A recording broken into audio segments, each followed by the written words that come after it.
অবৈধভাবে সরকারি জমি ভরাট ও দখলের অভিযোগের তীর তৃণমূলের পঞ্চায়েত সদস্য ও তার আত্মীয় সহ দুইজনের দিকে।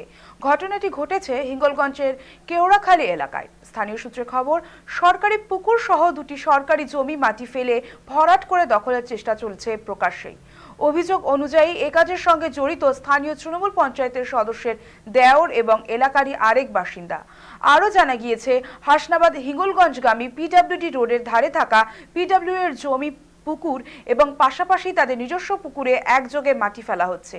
সরকারি জমিতে এভাবে বেআইনিভাবে ভরাট করে দখলের চেষ্টা চলছে অবিরাম। তবে যাদের বিরুদ্ধে অভিযোগ উঠেছে তারা এ ব্যাপারে যথাযথ কোনো প্রতিক্রিয়া দেয়নি।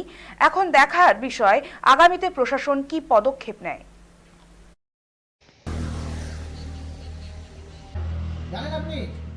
গেটটা খোলেন একটু কথা বলি।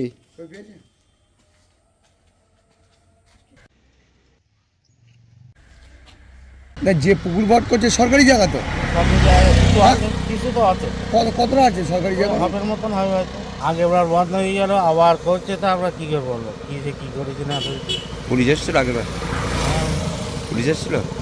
পুলিশ এসে কি বললো? তো বিয়েলার থেকে এসে বন্ধ করে দিই। পুকুর ভরাট করা হচ্ছে, এইটাই তো এই ওটা আমাদের। হ্যাঁ, আপনারা ভরাট করছেন? তা এই তো পুকুর ভরাট করাটাই তো বেআইনি, তা ভরাট করছেন কেন? তা সেটা তো জানি না আমি। এটা বাড়িতে কেউ, বাড়িতে আর কেউ নেই? না, দেওয়ারের সঙ্গে কথাবার্তা হয়ে ও যে মাটি ভরাট করছে, যার কাছ থেকে নিচ্ছি আর কি। কার কাছে নিচ্ছেন? ওই স্বপনের কাছ থেকে নিচ্ছি। একদিকে পিডব্লিউডির জায়গা, হ্যাঁ, পিডব্লিউডির জায়গায় মাটি ভরাট করা যায় না, মাটি ফেলা যায় না। না ফেলবো না তাহলে। অন্যদিকে পুকুর, সেটা পুকুর ভরাট করাটাই অবৈধ।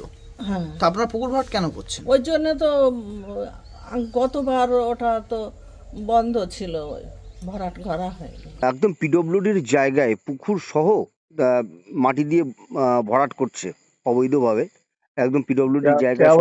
কেওড়াখালী মানে কোন দিকটা? হিঙ্গলগঞ্জ পঞ্চায়েত মাটি ভরাট করছে? হ্যাঁ, পিডব্লিউডির জায়গা সহ আর কি, পিডব্লিউডির জায়গা সরকারি জায়গা ভরাট করে নিচ্ছে, ঠিক আছে? বিএলআর রিপোর্ট করেন কিছু আমাকে?